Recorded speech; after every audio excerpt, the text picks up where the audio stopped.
Have you ever watched someone sell their dignity for a stack of cash? Richard Sterling thought that's exactly what was happening. He stood in the middle of the crowded ballroom at the Pierre Hotel, sneering as he threw $10,000 bill by bill into his ex-wife's face. He told the room she was a leech. He told the press she was nothing without him. He was wrong, because the man didn't realize that the very money in his hand, the suit on his back, and the building we were standing in were all owned by her. This is the story of how the invisible wife destroyed an arrogant empire without ever raising her voice. The divorce papers had been signed for exactly 6 hours when Richard Sterling decided to make it a public spectacle. It was the annual Sterling Future Gala, held in the grand ballroom of the Plaza Hotel in New York City. The air smelled of expensive perfume, stale champagne, and aggressive ambition. Richard, the CEO of Sterling Logistics, was the man of the hour. He was 42, handsome in a way that money can buy teeth veneered to perfection, a tan from St. Bart's, and a bespoke Brioni suit that cost more than most people's cars. Hanging on his arm was Chloe De Winters, a 23-year-old influencer whose primary contribution to society was unboxing videos and looking adoringly at Richard. And then there was Isabella. Isabella Hart, formerly Sterling, stood near the back of the room by the kitchen doors. She wasn't wearing a designer gown. She wore a simple, charcoal grey dress that she'd owned for 3 years. Her hair was pulled back in a severe, practical bun. For the last 10 years, the world knew her as Richard's quiet, mousy wife. The one who stayed home. The one who didn't understand business. The one Richard had famously called an anchor dragging down my potential during a leaked audio recording from a board meeting 3 months ago. She wasn't supposed to be here. The security guards had hesitated, but Isabella had simply shown an invitation that oddly didn't have a barcode, but was embossed with a gold crest they didn't recognize. They let her in out of confusion, more than anything else. She walked straight toward the center table. The room went silent. The clinking of silverware stopped. A hush fell over the 300 guests, New York's elite sharks who smelled blood. "Richard," Isabella said. Her voice was low, devoid of emotion. "We need to talk about the settlement checks." They bounced. A ripple of laughter went through the room. Richard turned slowly, a glass of scotch in his hand.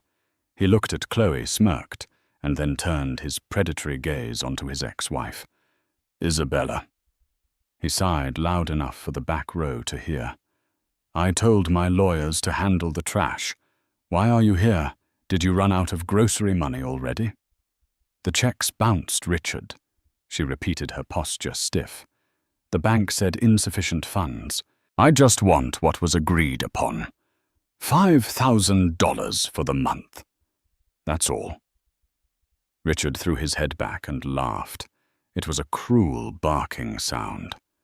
"Insufficient funds. Sterling Logistics just posted a quarterly profit of $12 million. You think I don't have $5 grand? He set his glass down on the table with a heavy thud. He reached into his inner jacket pocket and pulled out a thick, folded stack of fresh $100 bills. He had brought it for the charity auction later to show off. "You want money?" Richard stepped closer, invading her personal space. The scent of his expensive cologne, Santal 33, was overpowering. "You've been bleeding me dry for a decade, sitting at home doing nothing while I built this company, while I built this legacy." He snapped the rubber band off the stack of cash. "Dance for it, Bella," he whispered, just loud enough for the surrounding tables to hear. "Richard, don't," she said. Her eyes weren't pleading, though. They were warning, but he was too drunk on his own ego to see it. "Here's your settlement." He took a handful of bills and threw them. They didn't fly gracefully. They slapped against her chest and fluttered to the floor. He grabbed another handful. He threw them at her face. The sharp edge of a crisp bill nicked her cheek. "Take it!" he shouted, his face twisting into a mask of rage. "Pick it up. That's what you are, a scavenger." The room was dead silent. A few people looked uncomfortable, but no one moved. In this circle, you didn't interrupt Richard Sterling. He was too powerful. You just watched the car crash. Isabella stood frozen. The money littered the floor around her cheap heels. Chloe de Winters giggled, covering her mouth with a manicured hand. "Pick it up," Richard hissed, pointing at the floor. "Pick it up and get out of my sight. And if you ever come back to my hotel or my company again, I'll have you arrested for trespassing." Isabella looked at the money. Then she looked up at Richard. For the first time all night, a small, ghost-like smile touched her lips. It wasn't a smile of submission.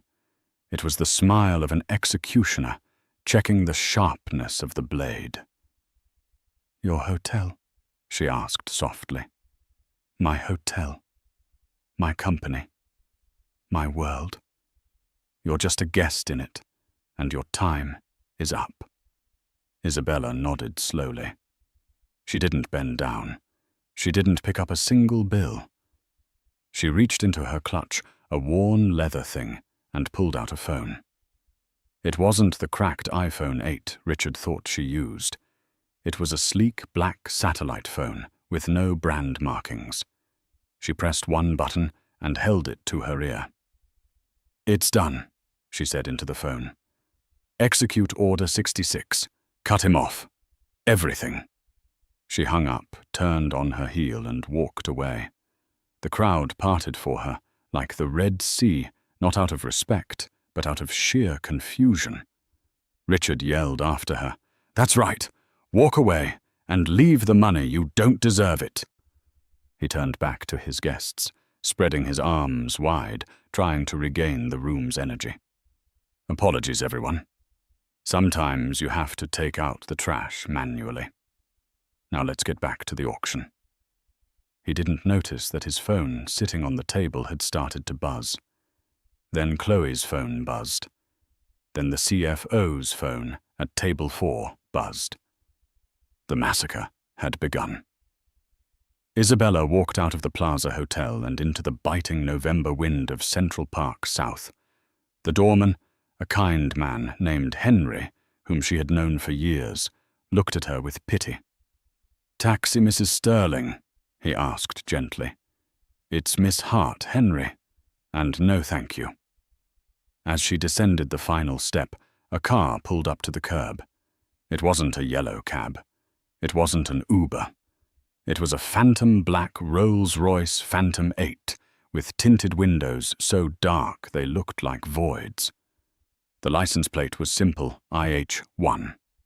Henry the doorman dropped his clipboard. The rear door opened not by a driver, but automatically. Isabella slid inside. The interior was a sanctuary of white leather and silence. Sitting on the opposite seat, typing furiously on a tablet, was a man who looked like he had been carved out of granite and dressed by Savile Row. This was Nathaniel Pierce. To the public, he was a ghost, a high-end fixer and attorney whose name appeared only in the most confidential of files. To Isabella, he was her right hand. "Did he take the bait?" Nathaniel asked without looking up. "Hook, line, and sinker," Isabella said, her voice changing completely. Gone was the timid, broken housewife. In her place was a woman who spoke with the cold precision of a military general. She kicked off her cheap heels, revealing a perfect pedicure, and opened a hidden compartment to retrieve a pair of Christian Louboutins. "He threw money at me, Nathaniel. Literally." "Classy," Nathaniel murmured. "I assume you want to proceed with the scorched earth protocol." "He said the checks bounced," Isabella said, pouring herself a glass of sparkling water from the car's console. He lied to the room. He thinks he's posting a $12 million profit. Nathaniel finally looked up, a cruel glint in his eyes. He was posting a profit until 30 seconds ago. I've triggered the clauses. Isabella took a sip of water. Show me. Nathaniel tapped the tablet and swiveled it around. It displayed a complex web of financial holdings, shell companies and offshore trusts. Richard thinks he owns Sterling Logistics, Nathaniel explained, walking through the data. He thinks he founded it with that loan from his father. He forgets that his father's loan was secured by a guarantor hidden behind 3 layers of blind trusts. The Aurora Trust, Isabella said. Correct. And the Aurora Trust is wholly owned by Hart International. You. Nathaniel tapped the screen. Technically, you have held the controlling debt interest in his company for 9 years. You let him play CEO because it kept him busy and out of your hair while you built the real empire. Isabella looked out the window as the Rolls-Royce glided through the Manhattan traffic. I loved him once, you know. That's why I did it. I wanted him to feel like a man. I wanted him to succeed. I funneled my own inheritance, the money my grandmother left me from the oil fields in Texas, into his failing logistics company. I cooked the books legally, so he'd never know he was bankrupt 3 times over. And his repayment was adultery and humiliation, Nathaniel noted dryly. Chloe, Isabella said, saying the name like it was a disease. He bought her a condo in Soho last week, using the corporate card. My corporate card, effectively. So what's the first move? Isabella looked at the tablet. He mentioned the hotel. He told me if I came back to his hotel, he'd arrest me. The Plaza event is rented, but he's staying in the penthouse suite for the week, Nathaniel confirmed. He put it on the company tab. Who insures the company's liabilities? Isabella asked. Vanguard Indemnity, which is a subsidiary of, well, you. Pull the insurance, Isabella commanded. Right now. Flag the event as a high-risk, unauthorized gathering due to breach of conduct, specifically the CEO assaulting a woman on the premises. Void the liability policy for the night. Nathaniel's fingers flew across the keyboard. Done. Notification sent to the Plaza Hotel management. Without insurance, they can't legally host the event. The fire marshal will be notified automatically by their system. Good. What else? His credit lines, Nathaniel said. He has a personal line of credit with Chase and a corporate line with Goldman. Both are secured by his stock in Sterling Logistics. Dump the stock, Isabella said. Nathaniel paused. All of it. If we dump the hidden shares you hold, the stock price will crater. It'll wipe out 60% of the company's value in 10 minutes. The algorithmic traders will pick up the sell-off and panic. Do it, Isabella said, her eyes cold. He wanted to throw cash. Let's see how he handles it when the cash turns to ash. Nathaniel hit enter. Back inside the ballroom, Richard Sterling was laughing at a joke made by a senator. He felt like a king. He reached for his phone to check the time. He had 42 missed calls, 14 text messages, and 1 notification from his bank account frozen suspicious activity. A young waiter looking pale and terrified approached the table. He whispered in Richard's ear. Mr. Sterling, the hotel manager is here. He says you have to shut down the party immediately. Richard stood up, his face flushing red. What do you know who I am? I do, sir. The waiter stammered. But the manager says your insurance policy was just cancelled. And, sir, the police are outside. Police for what? For fraud, sir. Something about embezzlement of Funds from the Aurora Trust. Richard blinked. He had never heard of the Aurora Trust. He looked around the room. The music had stopped. People were checking their phones. The murmurs started. "Look at the stock ticker," someone shouted from the back. Richard looked up at the giant screen behind the stage, which was displaying the company's achievements. Someone in the AV booth, panicked, had switched the feed to CNBC. The ticker for Sterling Logistics, SLOG, was in freefall. It wasn't just dropping, it was plummeting. A red line going straight down. Slog, -45%, -52%, -60%. "My money?" Richard whispered. That's all my money." In the back of the Rolls-Royce, miles away, Isabella watched the same feed on the tablet. "We're just getting started," she whispered. "Nathaniel, take us to the airfield. The jet is fueled. The Gulf Stream is ready. Ms. Hart, to London." "To London?" She nodded. "I have a meeting with the board of directors of the bank that holds Richard's mortgage. It's time they met their majority shareholder." The sidewalk outside the Plaza Hotel was cold, but Richard Sterling was sweating. 30 minutes ago, he was the king of logistics.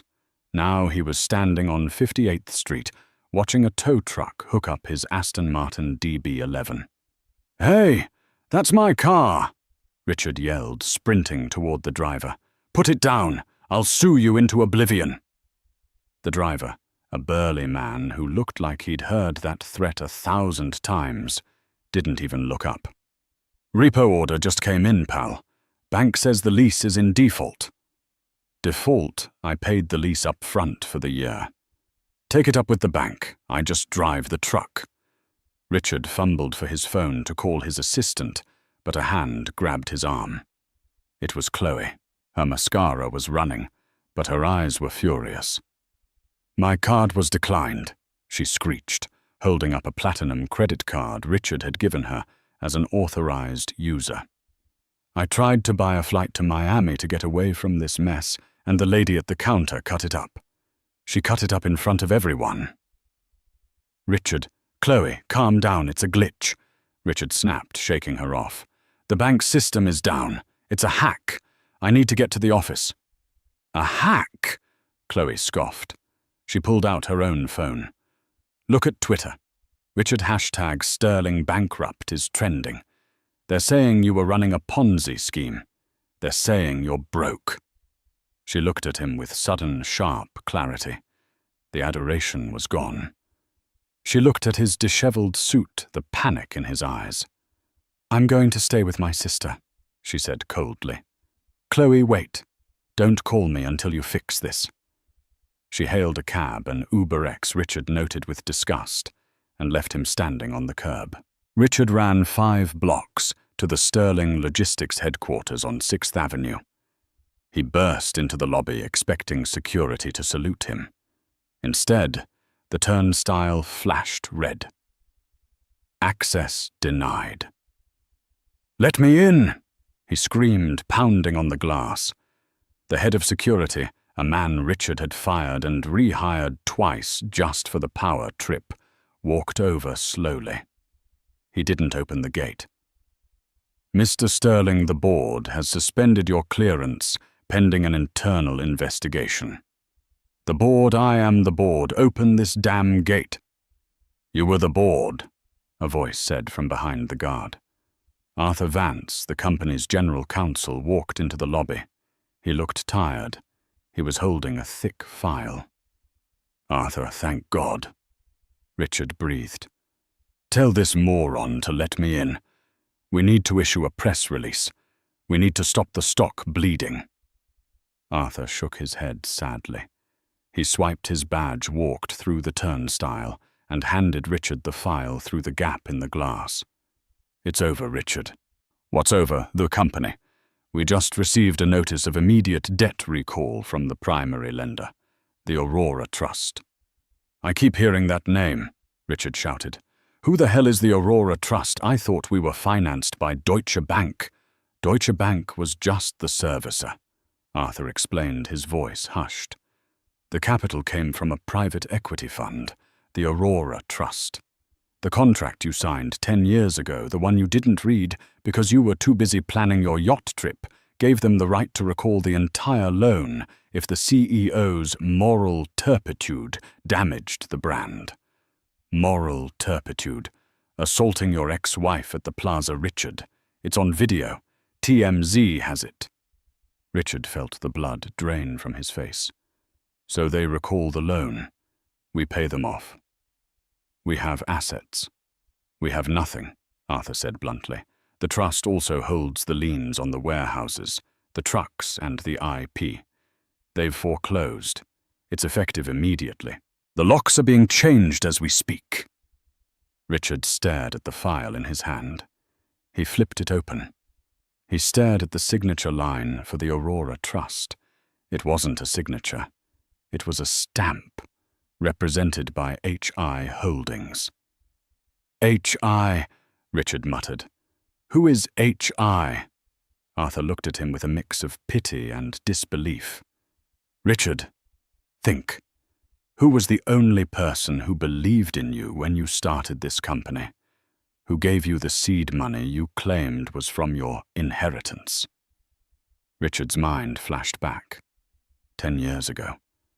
A small apartment in Queens. Isabella sitting at the kitchen table looking over his business plan. She had told him she had some money from a relative. She had handled the paperwork. No, Richard whispered. No, she's a housewife. She coupons. She shops at Target. She owns the building we're standing in. Richard, Arthur said softly. I just saw the deed transfer. H. I stands for Hart International. Isabella's maiden name. Richard dropped the file. The papers scattered across the marble floor of the lobby he used to think was his. London was grey and rainy, a stark contrast to the sterile, climate-controlled silence of the penthouse on the 71st floor of the Shard. Isabella stood by the floor-to-ceiling window, looking down at the Thames. She wore a white silk power suit that cost more than Richard's annual settlement offer.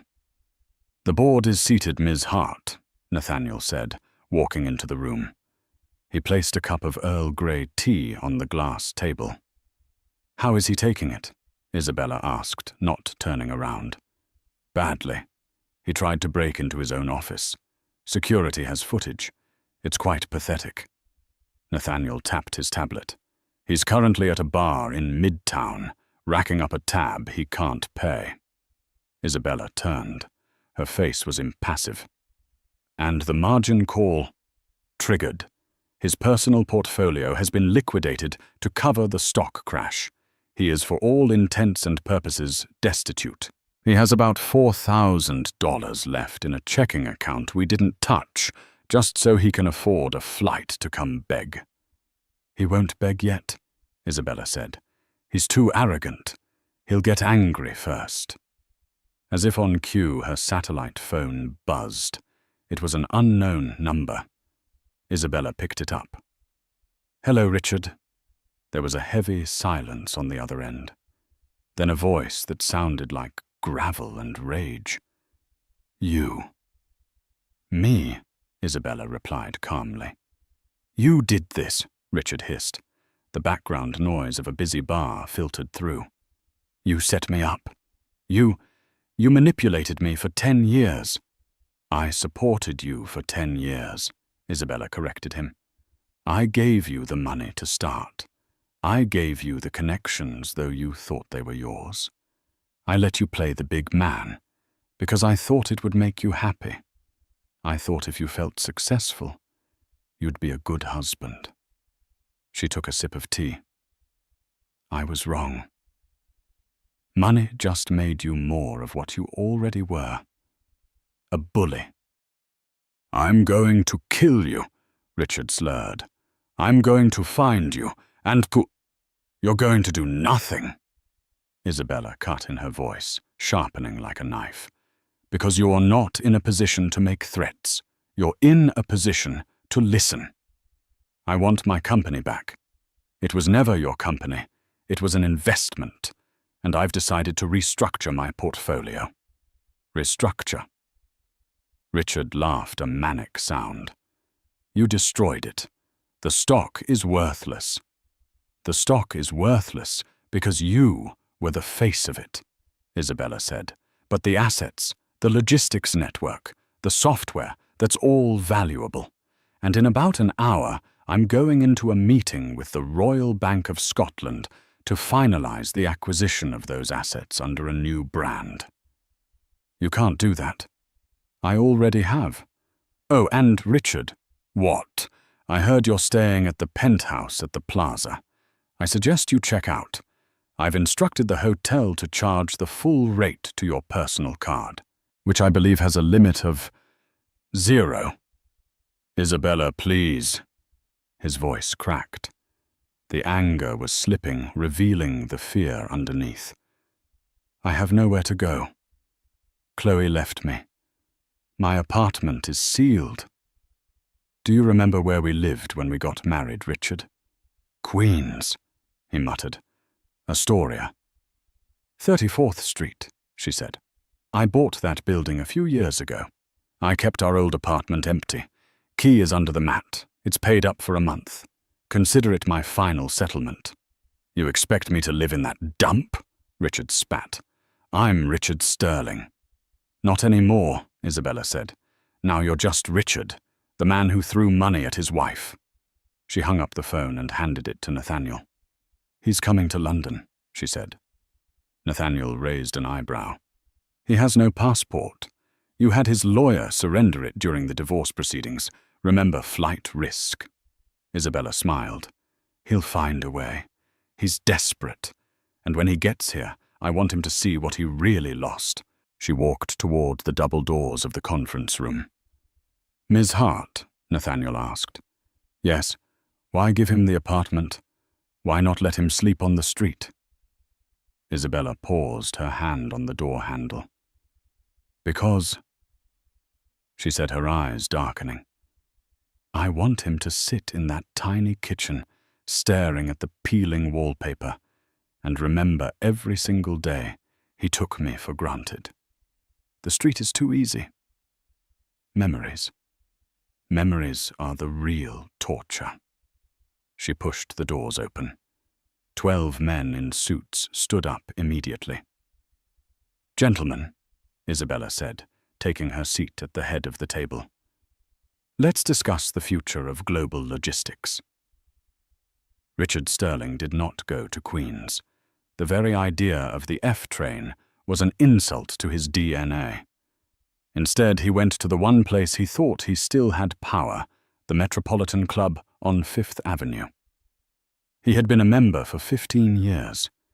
He had paid for the renovation of the cigar lounge, but as he pushed through the revolving doors, wet from the rain and smelling faintly of panic, the concierge didn't smile. Mr. Sterling, the man said, stepping out from behind the marble desk. I'm afraid your membership has been revoked. Revoked. Richard wiped water from his forehead. By who the board doesn't meet until Tuesday. By the owner of the building, sir. A clause regarding reputational risk. You're asked to leave. Richard stumbled back out onto the street. He checked his pockets. He had his phone battery at 12% a pack of gum and the Patek Philippe Grandmaster chime on his wrist. It was worth $2 million. He looked at the watch. It was his ticket out. He found a high-end pawn shop in the Diamond District, a place that didn't ask questions. The broker, a man with thick glasses named Solomon, looked at the watch, then at Richard. It's real, Richard snapped. Give me 100 grand. Cash. Solomon sighed. Mr. Sterling, I know it's real. I also know that this watch was listed as collateral in the Sterling Logistics bankruptcy filing an hour ago. If I buy this, I'm receiving stolen goods. Richard felt the walls closing in. "I need to get to London," he whispered. "I need a flight." Solomon looked at him with pity. "I can't give you cash, but my cousin runs a freight charter out of Teterboro, not a passenger jet. Cargo. He's flying auto parts to Heathrow tonight. He might take a passenger if you give him the watch." "You want me to trade a $2 million watch for a ride in a cargo plane? It's that or the subway, Mr. Sterling." 6 hours later, Richard Sterling, the man who used to complain if his champagne wasn't chilled to exactly 48 degrees, was sitting on a crate strapped to the floor of a freezing cold Boeing 747 freighter. The noise was deafening. There was no heating in the cargo hold. He huddled in his ruined Brioni suit, shivering violently. He spent the 7-hour flight staring at a pallet of brake pads, his mind looping through a reel of rage. She planned this, he thought. Every dinner, every smile, every time she asked about my day. She was taking notes. She was waiting. He didn't feel remorse. He felt a burning, obsessive need to win. He convinced himself that if he could just get to London, if he could just walk into that boardroom, he could charm them. He could explain that his wife was hysterical, a scorned woman. The banks would listen to him. He was the visionary. The plane landed at Heathrow in the grey, pre-dawn light. Richard was smuggled out of a maintenance hangarette, stiff and frostbitten. He had no luggage. He had no money. He walked to the tube station, jumped the turnstile, and headed for the City of London. He looked like a ghost. His eyes were bloodshot. His stubble was greying, and his suit was stained with hydraulic fluid. But as he looked in the reflection in the train window, he didn't see a broken man. He saw a man with nothing left to lose. And those are the most dangerous men of all. The venue for the Future of Logistics Summit was the Tate Modern. The massive turbine hall had been transformed into a sleek, futuristic auditorium. The press was there in droves. Rumors were swirling. Sterling Logistics had fallen, but something new was rising from its ashes. The invitation simply said, "Heart." Richard arrived at the entrance. Security was tight. Men with earpieces checked IDs against digital lists. Richard watched from behind a pillar. He couldn't just walk in. He needed a distraction. He saw a catering van unloading crates of wine at the side entrance. The driver was distracted, arguing on his phone. Richard didn't hesitate. He grabbed a crate of Merlot, hoisted it onto his shoulder to hide his face, and walked confidently past the driver. "Late delivery," he barked at the guard by the service door. The guard, seeing the heavy crate and the suit which, despite the stains, was still clearly expensive, assumed he was a sommelier or a manager. He waved him through. Richard ditched the wine in a hallway and made his way to the main floor. The lights were dimmed. A spotlight hit the center stage. And there she was. Isabella stood alone on the stage. She looked radiant, terrifyingly powerful. Behind her, a massive screen displayed a map of the world. Glowing lines connected thousands of cities. "For too long," Isabella spoke into the microphone, her voice crisp and amplified. "Global logistics has been about moving boxes. It has been efficient, but it has been heartless.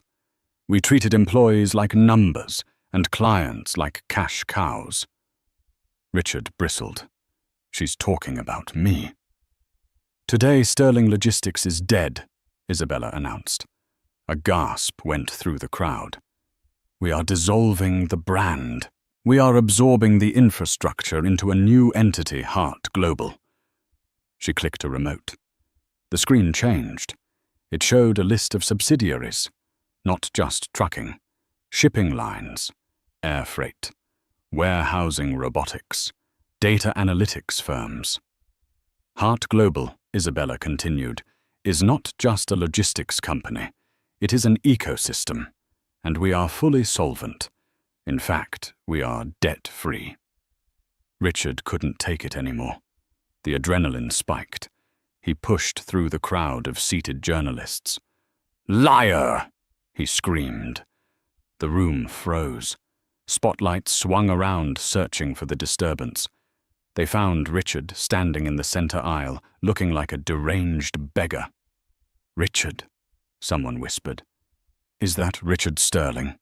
"She's a liar," Richard shouted, pointing a shaking finger at the stage. "She stole it. She stole my company. I built this. I built all of this." Security guards started to move toward him, but Isabella raised a hand. "Wait," she said. Her voice was calm. "Let him speak." The guards stopped.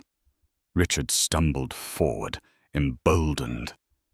He climbed the stairs to the stage. He stood 10 feet away from her. The contrast was brutal.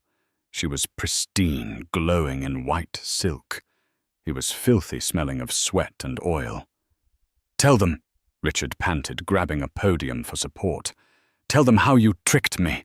Tell them how you set me up." Isabella looked at him. She didn't look angry. She looked bored. "I didn't trick you, Richard," she said, her voice echoing through the silent hall. "I bought you." "You... what?" "Turn around," she said. Richard turned to look at the massive screen behind him. The image changed. It wasn't a business chart anymore. It was a timeline. 2014. Richard Sterling files for personal bankruptcy. Sealed.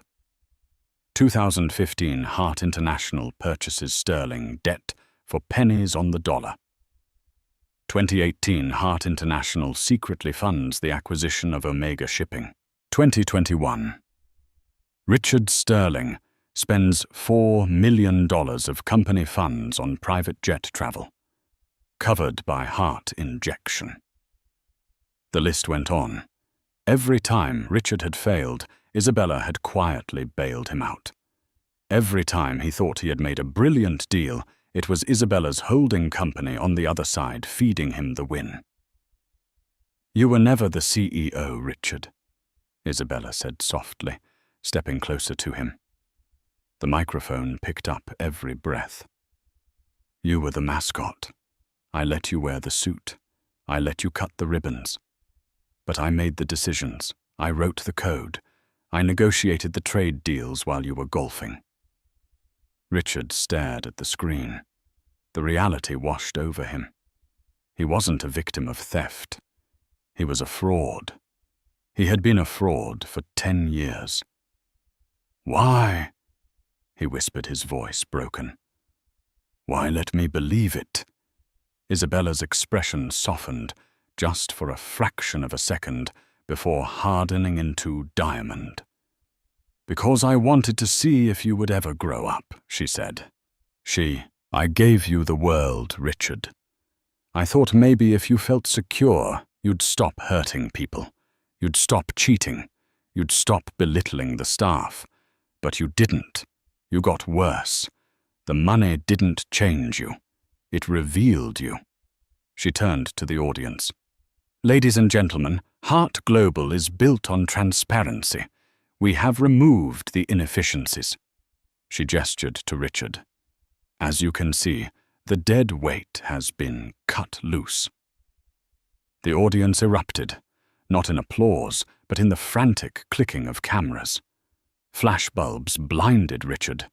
He stood there exposed, stripped of his narrative, stripped of his dignity. "Get him out of here," Isabella said, turning her back on him. 2 large security guards grabbed Richard by the arms. He didn't fight. His legs had turned to jelly. As they dragged him off the stage, he looked back at her one last time. She was already talking to the shareholders, pointing at a graph of projected earnings.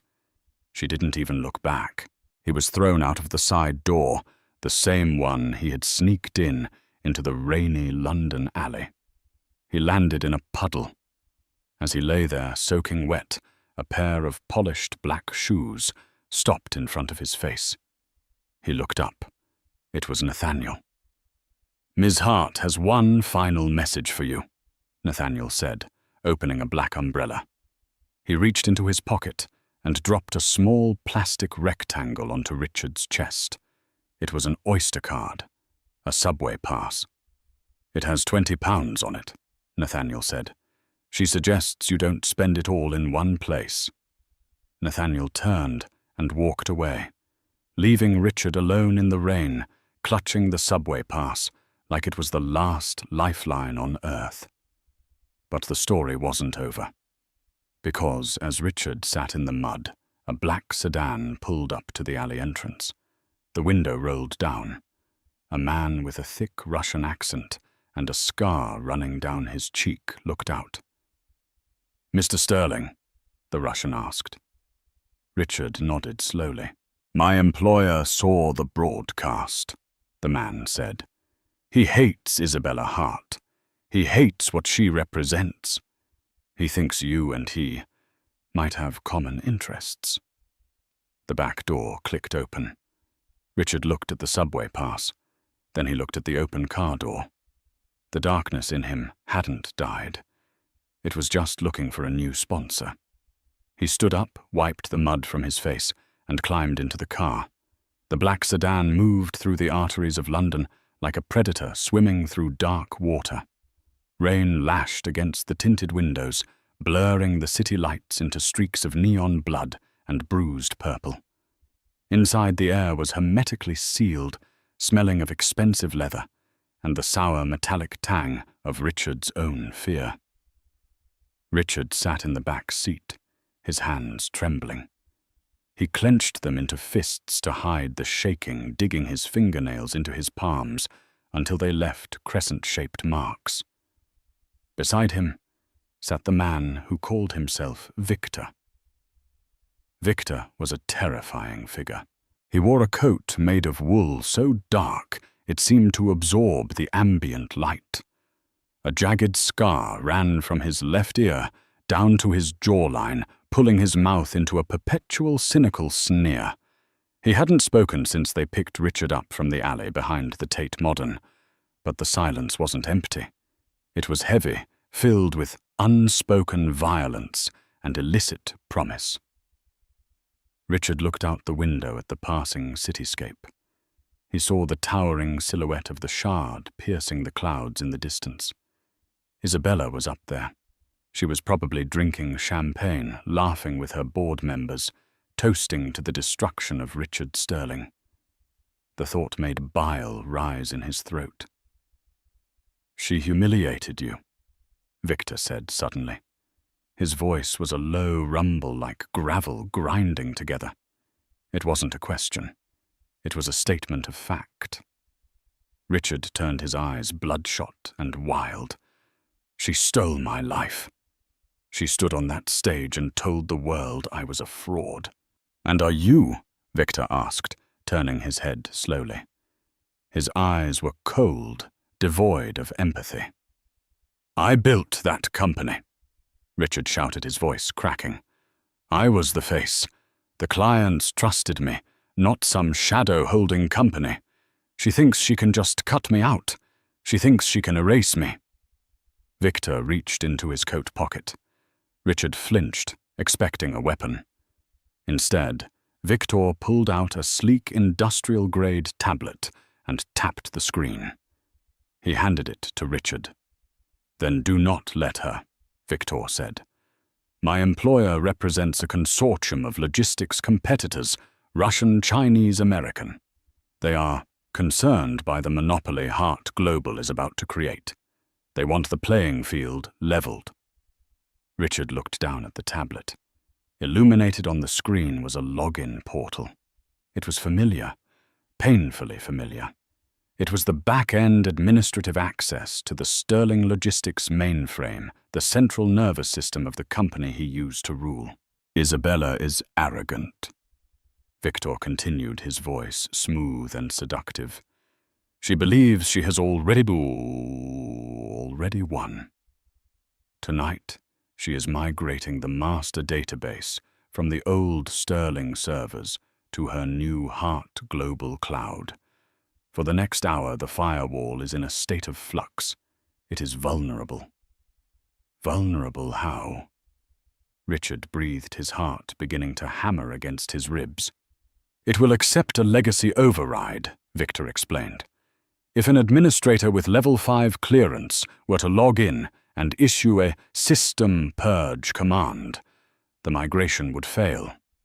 The data on the old servers would be wiped before it reaches the new ones.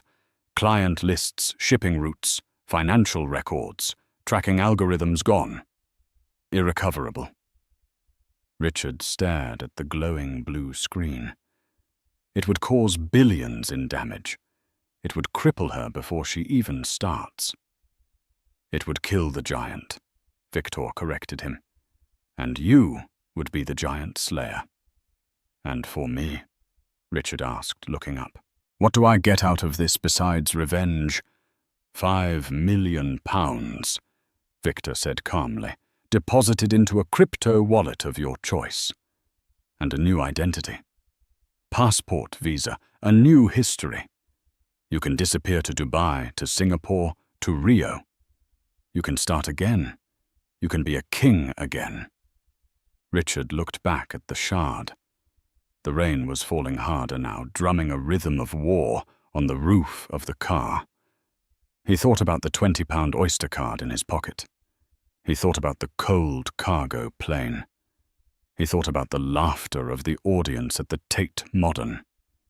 He didn't see the moral precipice he was standing on. He only saw a ladder. Take me to the terminal, Richard said. The car pulled into a desolate industrial park on the outskirts of East London. The buildings here were skeletal, rusted husks of the city's manufacturing past. Victor led Richard into a nondescript warehouse that looked abandoned from the outside. Inside, however, it was a fortress of technology. Banks of servers hummed in the darkness, their LED status lights blinking like hundreds of unblinking eyes. The room was freezing, kept at sub-zero temperatures to cool the massive computing power. This is a ghost node, Victor explained, his footsteps echoing on the concrete floor. We have mirrored the connection. You can execute the command from here, and it will look like a system error from within the shard itself. He pointed to a single console sitting in the center of the room, a solitary chair, and a keyboard illuminated by a harsh halogen lamp. It looked like an executioner's chair. Richard walked toward it. His legs felt heavy, but his mind was racing with adrenaline. He sat down. The chair was cold.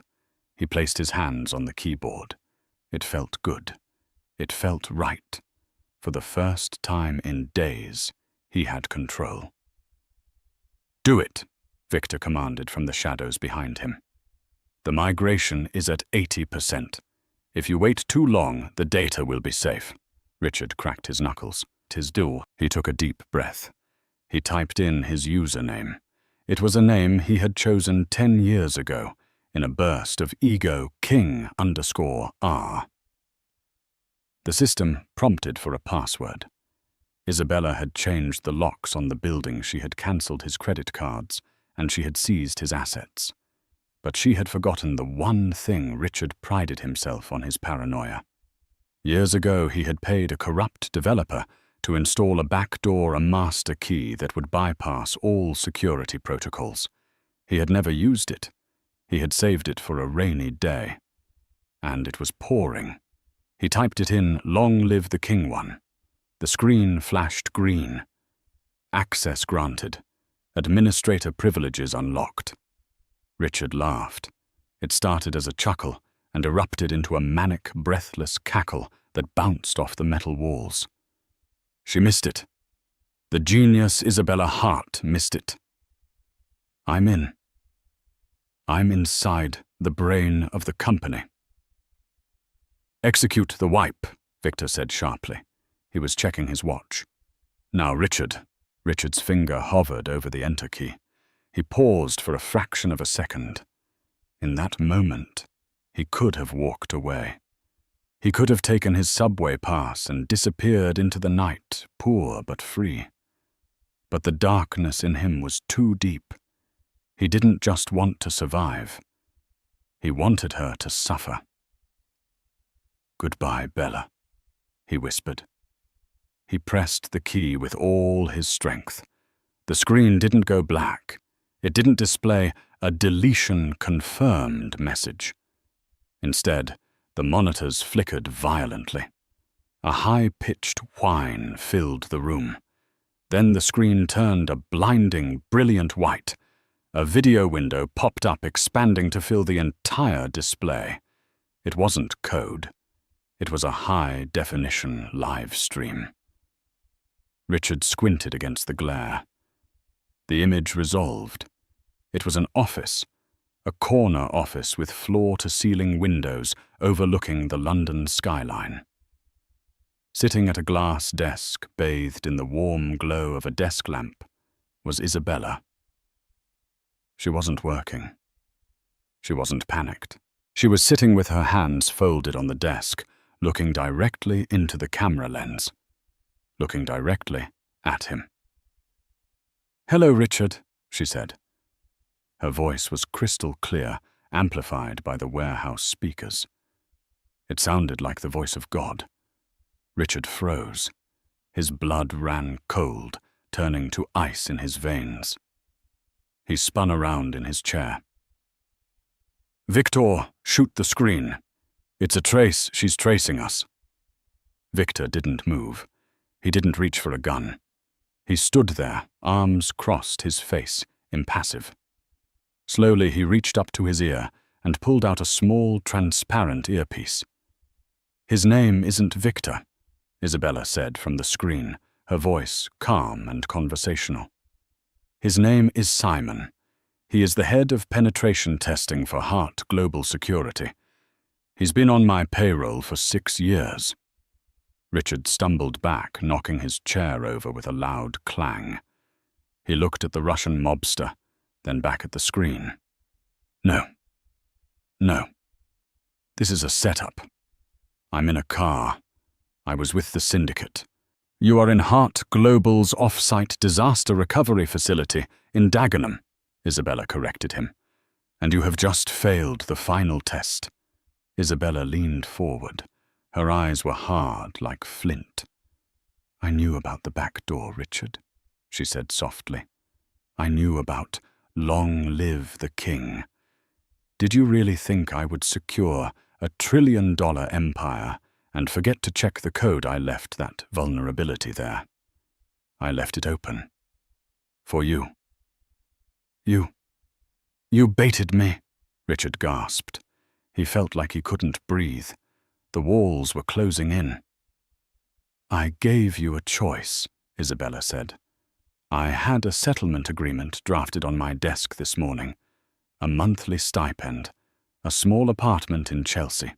Enough for you to live quietly, to find some dignity, to maybe become a better man. All you had to do was walk away. All you had to do was accept that you had lost." She picked up a thick file from her desk. She held it up for him to see. It was labeled Sterling Settlement. "But I knew you wouldn't," she continued, her voice tinged with a sad, weary disappointment. "I knew that if I dangled the chance to destroy me in front of you, you would take it. You wouldn't care about the employees. You wouldn't care about the law. You would only care about your ego." She dropped the file into a shredder beside her desk. The sound of the paper tearing was the loudest thing in the world. "This is entrapment," Richard screamed, backing away, until he hit the cold metal of a server rack. "You tricked me. No judge will convict me. Entrapment requires law enforcement to coerce you into committing a crime you otherwise wouldn't have committed." Simon, no longer using his fake accent, said calmly, "I didn't coerce you, Richard. I offered you a ride. You chose to get in." You chose to type the password. You chose to press the button. And, Isabella added, you just attempted to execute a massive cyber attack on a global financial entity. You attempted industrial sabotage and corporate espionage. Since the servers you tried to wipe are technically located in our Dublin jurisdiction, this is international wire fraud. Richard looked for an exit. The warehouse door was 100 feet away. He could run. He could make it. He bolted. "Don't," Simon said. He didn't shout. He just raised his hand. He wasn't holding a gun. He was holding a remote control. He pressed a button. The heavy steel shutters on the warehouse windows rolled up with a mechanical roar. Instantly, the room was flooded with flashing blue and red lights. The wail of sirens, which had been muffled by the insulation, now screamed into the space. Through the windows, Richard saw them 5 police cruisers, an armed tactical unit, and a black van. They had been there the whole time, waiting. Richard stopped running. He fell to his knees. The fight drained out of him, leaving nothing but a hollow shell. He looked back at the screen. "Isabella, please," he sobbed, the tears cutting through the grime on his face. "I'm sorry. I was angry. I didn't mean it. Don't let them take me. I can't go to prison. I'm Richard Sterling." Isabella watched him on her monitor. For a second, her mask slipped. There was pain in her eyes, the pain of a woman who had wasted 10 years loving a man who didn't exist. But then she remembered the money hitting her face in the ballroom. She remembered the insults. She remembered the cruelty. "You're not Richard Sterling," she said, her voice final. "You're just Richard, and you're out of chances." She reached out and pressed a key on her keyboard. Connection terminated. The screen in the warehouse went black. The side doors burst open. "Police, armed police, stay on the ground." Men in tactical gear swarmed the room. Richard felt heavy boots on his back pushing him into the cold concrete. He felt the cold steel of handcuffs ratcheting tight around his wrists, tighter than the Patek Philippe he had lost, tighter than the wedding band he had thrown away. "Richard Sterling," an officer recited, hauling him to his feet. "You are under arrest for attempted grand larceny, computer misuse, and conspiracy to commit fraud." As they dragged him toward the exit, his feet scraping uselessly against the floor. Richard's pocket caught on the edge of a server rack. The plastic Oyster card, the 20-pound subway pass Nathaniel had given him, slipped out. It skittered across the floor, spinning to a stop at Simon's feet. Simon looked down at it, then up at the broken man being shoved into the back of a police van. He didn't pick it up. High above the city in the silence of the Shard, Isabella Hart stood up. She walked to the window and pressed her hand against the cool glass. Below her, London was a sprawling web of lights moving and flowing like the logistics network she now commanded alone. She had won. The parasite was gone. The empire was secure. She should have felt triumphant. She should have popped the champagne. Instead, she felt a profound, echoing quiet. She realized then that revenge is not a sweet dish. It is a necessary surgery. It removes the rot, it saves the patient, but it leaves a scar that never quite fades. Isabella turned off the lights in her office, plunging the room into darkness. She picked up her bag, walked to the door, and didn't look back. The story of Richard Sterling was over. The era of the heart had begun. Richard Sterling was sentenced to 8 years in Wandsworth Prison. He entered the gates, still wearing the ruined suit he had worn to the gala, a symbol of the life he destroyed with his own hands. Isabella Hart went on to become one of the most powerful CEOs in modern history, using her empire to fund scholarships for women in business, ensuring that the next generation wouldn't have to hide their brilliance to protect a man's ego. But this story isn't just about money or revenge. It's about the cost of arrogance. Richard thought his value came from his title, his watch, and his bank account. He threw money in his wife's face because he thought it made him powerful. He never realized that the true power wasn't in the cash. It was in the woman who had the patience to build him up and the strength to tear him down when he forgot who held the foundation.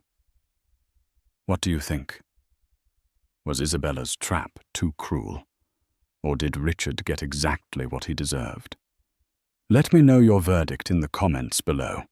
If you enjoyed this roller coaster of justice, betrayal, and karma, please smash that like button. It helps the algorithm find more stories like this. Don't forget to subscribe and turn on notifications so you never miss the next episode. I'll see you in the next story.